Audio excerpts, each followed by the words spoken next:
بسم اللہ الرحمن الرحیم۔ ناظرین کرام السلام علیکم۔ جب کوئی شخص اجنبی عورت کے ساتھ تنہائی اختیار کرتا ہے تو ان کے ساتھ تیسرا شیطان ہوتا ہے۔ ناظرین محترم، حضرت یوسف علیہ السلام جب اپنی عزت بچانے کے لیے بھاگتے ہوئے دروازے پر پہنچے تو عزیز مصر کو دروازے پر پایا۔ عزیز مصر کی بیوی نے اپنے شوہر کو دیکھتے ہی چالاکی کرتے ہوئے اسے آپ علیہ السلام کے خلاف بھڑکانے کی کوشش کی اور کہا کہ جو آدمی تمہاری بیوی کے ساتھ برائی کا ارادہ کرے تو اس کی سزا یہی ہے کہ اسے قید میں ڈال دیا جائے یا اسے کوئی اور دردناک سزا دی جائے۔ حضرت یوسف علیہ السلام نے بھی اپنے آپ کو بے گناہ ثابت کرنے کی کوشش کی۔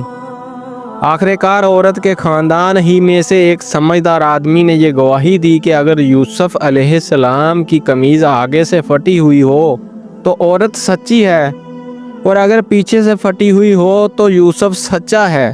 لہٰذا جب عزیز مصر نے دیکھا کہ آپ علیہ السلام کی قمیض پیچھے سے پھٹی ہوئی ہے تو وہ فوراً معاملے کی حقیقت کو سمجھ گیا اور اپنی بیوی کو توبہ کرنے اور یوسف علیہ السلام کو درگزر کرنے کا کہا۔ یوسف نے کہا کہ اسی نے ہی مجھے گناہ پر آمادہ کرنا چاہا تھا، اور عورت کے خاندان ہی کے ایک شخص نے گواہی دی کہ اگر اس یوسف علیہ السلام کی قمیض آگے سے پھٹی ہوئی ہو تو عورت سچی ہے اور یوسف جھوٹا ہے، اور اگر اس یوسف کی قمیض پیچھے سے پھٹی ہوئی ہے تو عورت جھوٹی ہے اور یوسف سچا ہے۔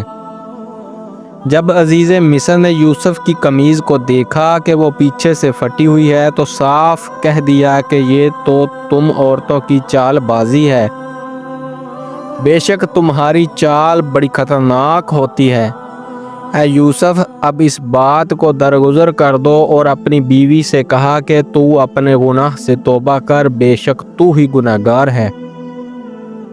ناظرین محترم، حضرت یوسف علیہ السلام کی پاک دامنی ظاہر ہونے کے بعد عزیز مصر کی بیوی کا حضرت یوسف علیہ السلام پر فریفتہ ہونے کا واقعہ مشہور ہو گیا۔ مصر کی عورتوں نے عزیز مصر کی بیوی پر لعن طعن شروع کر دی کہ عزیز مصر کی بیوی اپنے ہی غلام پر فریفتہ ہو گئی اور اسے اپنا دل دے بیٹھی ہے۔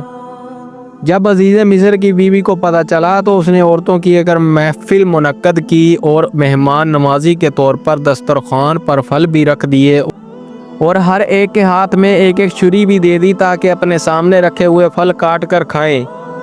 عین اسی وقت جب عورتیں پھل کاٹ رہی تھی، حضرت یوسف علیہ السلام کو ان کے سامنے بلایا۔ عورتیں آپ علیہ السلام کے حسن و جمال کو دیکھ کر ایسی متاثر ہوئیں کہ اپنے ہوش و حواس ہی کھو بیٹھیں۔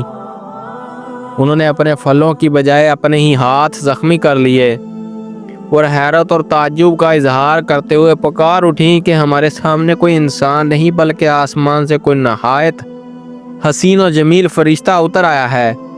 عزیز مصر کی بیوی نے موقع پا کر کہا، اسی کے بارے میں تم مجھ پر لعن طعن کر رہی تھی۔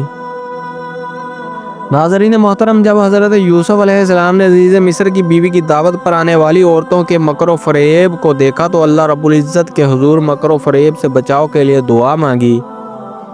فرمان الہی ہے، اس وقت یوسف نے دعا مانگی، اے میرے پروردگار، جس بات کی طرف یہ عورتیں مجھے بلا رہی ہیں اس سے تو مجھے قید خانہ زیادہ پسند ہے۔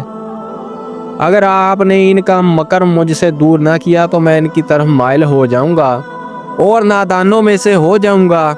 بس حضرت یوسف علیہ السلام کے رب نے ان کی دعا قبول کر لی اور ان عورتوں کے مکر اس سے دور کر دیے۔ یقیناً وہ خوب سننے جاننے والا ہے۔